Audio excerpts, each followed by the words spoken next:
Je m'appelle Mélusine Blanchet, effectivement. Je suis arrivée en Corée pour y vivre en 2012, donc ça fera bientôt 10 ans. Pendant mon stage, c'était vraiment un stage de communication, justement, pour le début de cette filiale en Corée.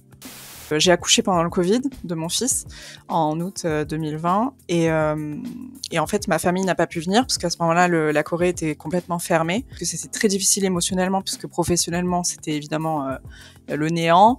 Du coup, on a plein de paysages, plein de nature. Moi, je suis très fan de café à la coréenne parce que c'est des super lieux de détente et puis de bon goûter aussi.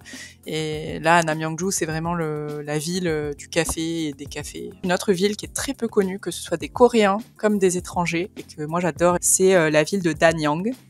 Et j'ai été vraiment très surprise négativement de l'univers académique en Corée. On peut avoir une bourse en étant assistante officiellement de professeur.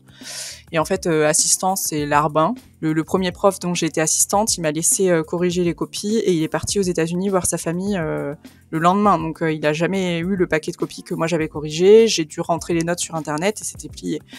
À partir du moment où tu es subalterne, tu vas faire tout ce que les autres n'ont pas envie de faire et en plus on va te traiter vraiment comme un moins que rien.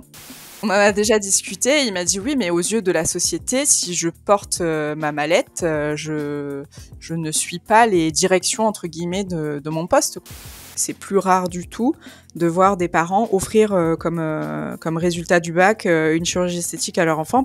Enfin, je vais peut-être me faire taper dessus, mais je trouve que Séoul ressemble beaucoup à Paris. Les gens ont tendance à tracer leur route et à pas trop regarder ce qui se passe autour. Et bon, quand je vois la génération de mes beaux-parents, je vois que le travail, c'est quelque chose, c'est ce qui les fait se lever le matin parce qu'ils savent que c'est ça qui fait avancer le pays, leur famille, etc.